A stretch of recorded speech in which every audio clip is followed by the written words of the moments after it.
Yo, what is up guys? Guido here, back again with another mini bike video. And in this video, we are going to be installing some brand new SunF street tires and some Go Power Sports 6-inch aluminum mag wheels on my first mini bike here. If you guys have been watching all the videos I've been doing on this, you guys have seen we completely revamped this. We did a bunch of work to the motor, made sure it was all tight, copacetic, new gaskets, put new oil in it. It is ready to go. We did some work on the frame. We re-welded some stuff that was kind of skipped over or looked over, repainted the frame, areas that needed touch up, grinded some stuff, and we also installed a whole new cockpit and seat, new handlebars, new risers, new everything. And I mean, check that out. That looks sick. I think it looks awesome. I love the risers and the seat. I sent it out and got reupholstered. Just, you know, a simple little touch of just new black leather with foam padding underneath, so it's going to be even softer, and there'll be even less vibration while I'm driving down the road because, you know, there's more padding. And also added some red piping all around just for a nice settle touch that matches all the red. So if you guys have been keeping up with this whole series, you have seen that we've done all that to this bike. And now what we're going to be doing is installing some new wheels and tires. So now the reason why I'm doing new wheels is because, hey, why the hell not? I'm putting new tires on. I might as well put some new wheels on. These mag wheels are pretty cheap, pretty affordable, and it's a straight direct bolt up to these Monster Motos or just a regular mini bike. It's the same spacing required. I don't have to cut and grind or do anything crazy.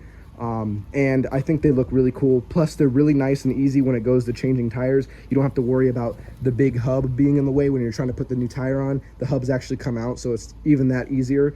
And then also too, it's just, why not? The rear hub on here, actually on the other side, those threads, actually on both sides technically, the threads on there are kind of just a little it's aluminum, so it'll strip real easy, and I'm notorious for cranking stuff down, so they're kind of maybe on their last legs, we'll put it that way. And one, actually a bolt got snapped and stuck on the sprocket side, so there's not even technically a bolt in one of them. So I'm like, you know what, might as well just get some new wheels and have some new threads. And for the tires, I always ran the ultimate mini bike street tires from Go Power Sports. They seem like they're pretty decent, but they only last a few months with me. I always have issues with them ballooning, or the wiring on the inside, the metal wiring coming undone, and then the tires kind of balloon out, and obviously you can't ride that. It's, you know, dangerous. So I'm not really sure why that happens. I don't know if it's just because they're cheaper or what, but I've tried underinflating them because I thought maybe it was getting too much air and they were kind of, you know, it was overinflating, but that wasn't the case either. So I heard a lot of people talking about these SunF tires, and they say they last twice as long, they provide way more grip, the tread pattern is way more aggressive, and I guess you never have to worry about any of the bubbling or the wiring coming undone on the inside of the tire. So that's what I've heard, and we are going to be testing these out. I think these also are a little bit better of a pick for me, at least, because where I live there's tons of potholes and the roads are really rough, so I think that'll be a little bit better than the almost completely bald tires like the ultimate street tires are. So with all that talking pretty much being done, the first thing I'm going to go ahead and do is actually just get these wheels and tires installed, because I don't really have to do anything with the bike other than just remove the wheels and then put these on. So I'm going to start by putting these tires on these wheels, and I'm probably not going to film too much of that because it's kind of hard filming one person while I'm trying to put tires on. So with all that being said, I'm going to go ahead and get these tires on those wheels.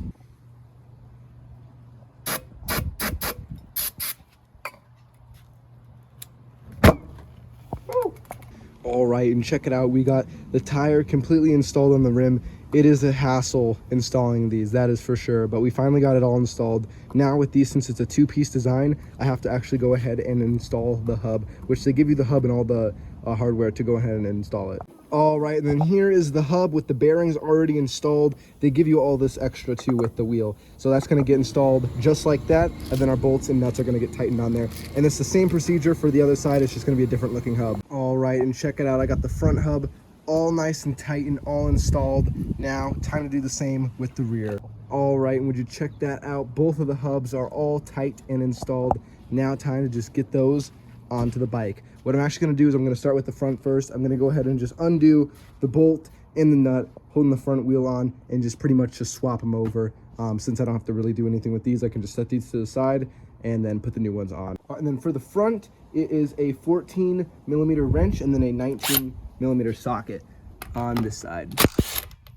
just like that. All right, and check it out. We got the front wheel on there. This thing looks so sick. The tire looks awesome. I love the tread pattern, and also the mag wheel looks way better than just this regular standard wheel.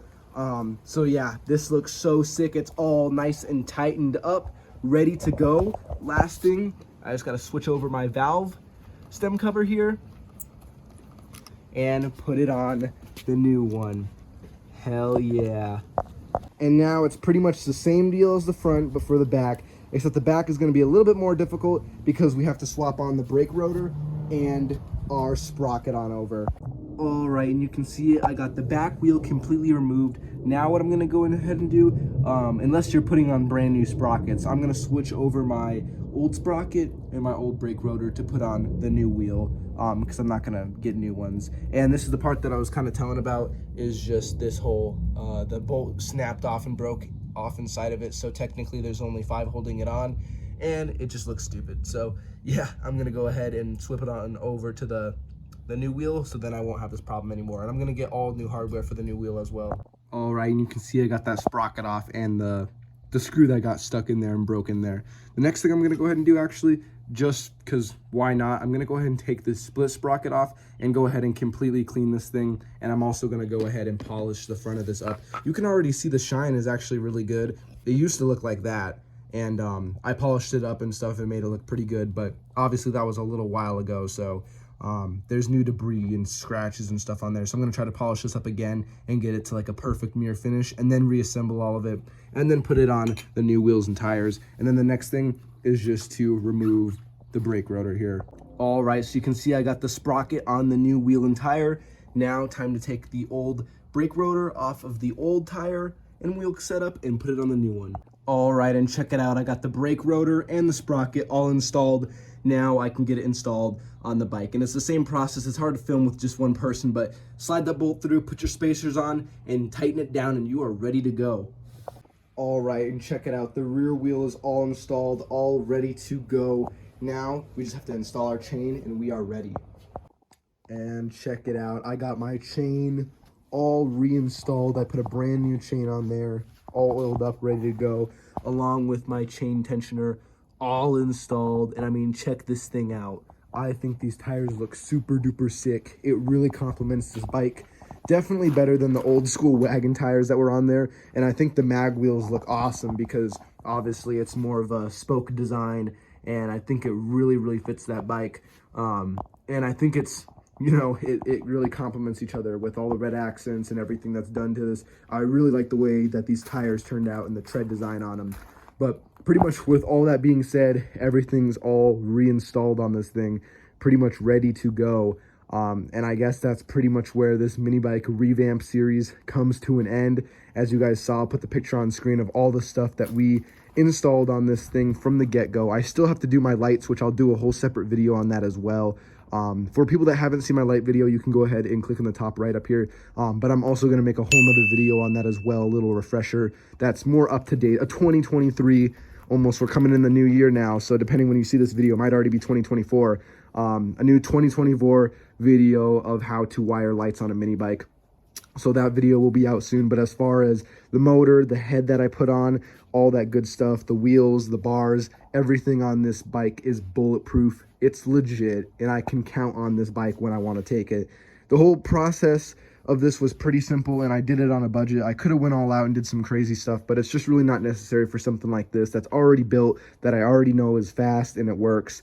And what can I say? I'm just happy with how it turned out. And the main reason of this too was because I just wanted to go back, look stuff over that I did years ago.